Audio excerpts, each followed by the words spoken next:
Hello everyone, how are you? Good morning to all of you. Welcome to my channel study with topic. आज है 26 फरवरी 2021 और देखते हैं 26 फरवरी से रिलेटेड करंट अफेयर के क्वेश्चन जो आपके एग्जाम पॉइंट ऑफ व्यू से बहुत ही महत्वपूर्ण है।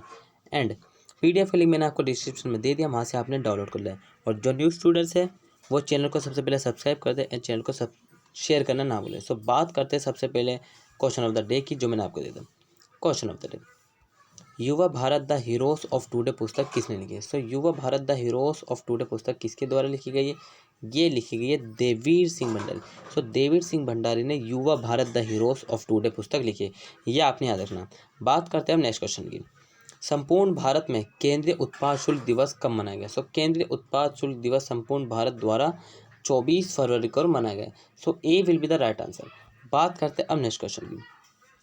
हाल ही में डीआरडीओ ने देश में निर्मित सतह से हवा में मार करने वाली किस मिसाइल का 2 बार परीक्षण किया? सो किस मिसाइल का परीक्षण किया सतह से हवा में मार करने की? सो ये किया VLSRS-AM। So A will be the right answer. बात करते अब इसके कुछ इंपॉर्टेंट पॉइंट्स की। ये कहाँ पर इसका परीक्षण हुआ? इसका परीक्षण किया गया है उड़ीसा। कहाँ पर किया गया है? उड़ीसा के चांदीपुर। उड़ीसा के चांदीपुर में एकीकृत परीक्षण केंद्र से किया गया है, ये आपने याद रखना। अब बात करते इसके फुल फॉर्म की। इसकी फुल फॉर्म है vertical launch short range surface air missile. ये इसकी फुल फॉर्म है vertical launch short range surface air missile, ये आपने याद रखना। अब बात करते हैं डीआरडीओ की। डीआरडीओ के बाद डीआरडीओ के फुल फॉर्म है defence research and development organisation, ये आपने याद रखनी। डीआरडीओ का फॉर्मेशन डीआरडीओ का फॉर्मेशन कब हुआ था? फॉर्मेशन हुआ था 1958 में इसका फॉर्मेशन हुआ था। इसका हेड क्वार्टर है इसका न्यू दिल्ली, ये भी आपने याद रखना। हेड क्वार्टर है इसका न्यू दिल्ली। और इसके जो हेड चेयरमैन है इसके जी सतीश रेड्डी, ये भी आपने याद रखना डीआरडीओ से। बात करते हैं अब नेक्स्ट क्वेश्चन की। ये मैं आपको बता चुका हूँ। कौन सा देश भारत का शीर्ष व्यापारी भागीदारी बन गया? सो कौन सा देश है जो भारत का शीर्ष व्यापारी भागीदारी देश बन गया? यह है चीन। So B will be the right answer. चीन बना है भारत का शीर्ष व्यापारी देश, यह आपने याद रखना। अब चीन कैसे बना? चीन इतनी तनावपूर्ण स्थिति होने के बावजूद दोनों देशों को, उसके बाद भी चीन शीर्ष पर बना व्यापारिक भागीदारी में। ये क्यों? भारत जो है चीन पर निर्यात करता था। भारत जो है चीन से निर्यात करता कुछ वस्तुओं का, जैसे मशीन, कुछ भारी मशीन होती हैं, वॉशिंग मशीन इत्यादि। तो बात करते अब कुछ इसके इम्पोर्टेंट की।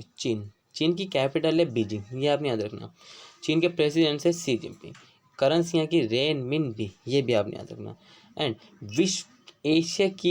एशिया की सबसे लंबी नदी जिसका नाम है यांगची, ये चीन में बहती है।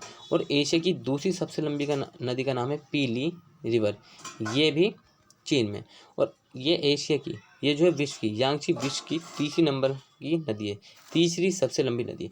और विश्व की पहली नदी है नील, विश्व की सबसे लंबी नदी है पहली नील। और दूसरी सबसे लंबी नदी है अमेजोन। और तीसरी मैं आपको बता चुका हूँ यांगचेन, जो एशिया में से चीन से बहती है। बात करते हैं हम नेक्स्ट क्वेश्चन की।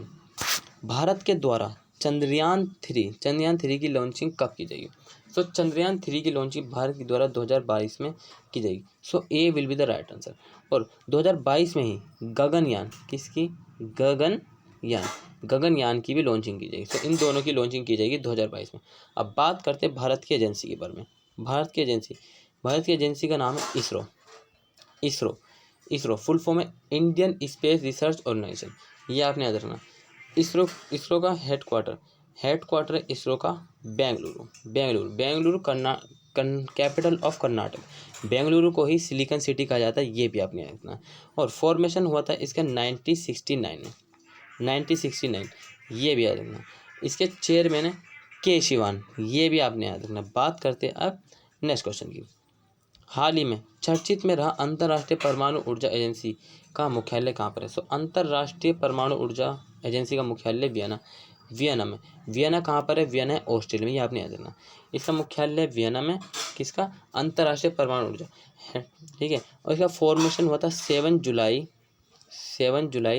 1958, ये भी आपने याद रखना। 7 जुलाई 1958 में इसका फॉर्मेशन में। बात करते हैं अब नेक्स्ट क्वेश्चन की। ये रहा, मैंने आपको बता चुका हूँ। हाल ही में एशिया प्रशांत क्षेत्र में दूसरा सबसे अधिक साइबर हमलों का सामना करने वाला देश बन गया। सो कौन बना है? Bharat. So A will be the right answer. Bharat Asia प्रशांत में दूसरे सबसे अधिक साइबर हमलों का सामना करने वाला देश बन गया। यह आपने याद रखना। बात करते अब नेक्स्ट क्वेश्चन की।